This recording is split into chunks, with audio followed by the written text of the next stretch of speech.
HarperCollins presents The Story of Our Lives by Helen Warner. Read by Imogen Church. August 1997.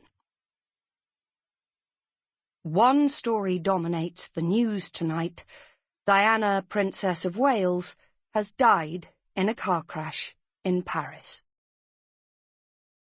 Southwold, Chapter 1. Sophie could feel herself starting to sweat as she tried to heave the stone pot to one side. Could it really be this one that the key was under? Surely they'd have put it under one that wasn't so bloody heavy. Instead of lifting it, she decided to try rolling it instead. Sure enough, the pot began to move, but the momentum gathered pace more quickly than she had expected, and it rolled unstoppably towards her foot and straight over her toe. Breathless with pain, and almost not daring to look for fear of the damage she might find, she examined her foot. The toe of her Converse offered very little protection, and sagged ominously where her big toe should have been. Gingerly, she pressed with her thumb and winced in pain.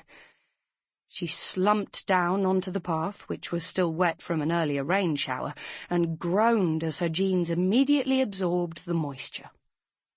She knew without looking that the damp patch would have spread in a fascinatingly symmetrical fashion across her rear. Maybe this weekend away wasn't such a good idea after all.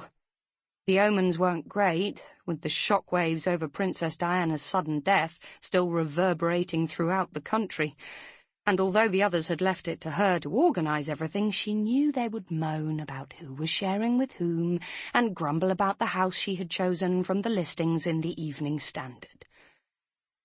Sophie looked up at the pretty whitewashed and thatched cottage, feeling a sudden stab of annoyance at its old-fashioned beauty. It was the sort of place retired couples would come for a weekend of birdwatching, rather than a group of 20-something girls looking for a good time. "What the hell are you doing down there?" The slightly gravelly Midlands accent reached her before its owner appeared at the gate and began to make her way up the path.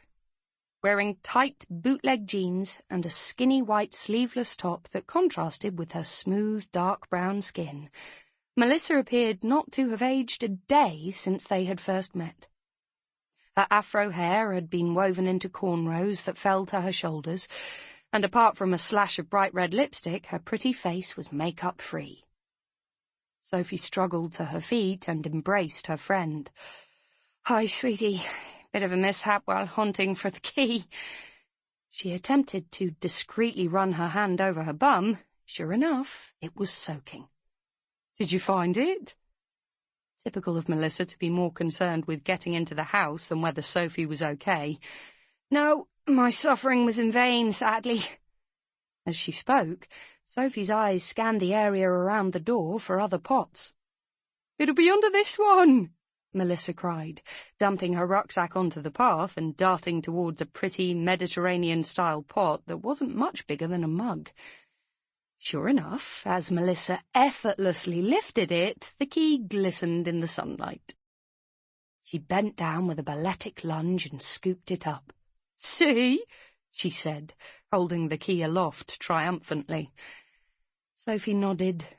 This tiny incident summed up their relationship perfectly. Sophie was the hard worker, the one who put in all the effort, only for Melissa to sail in at the end and collect the trophy.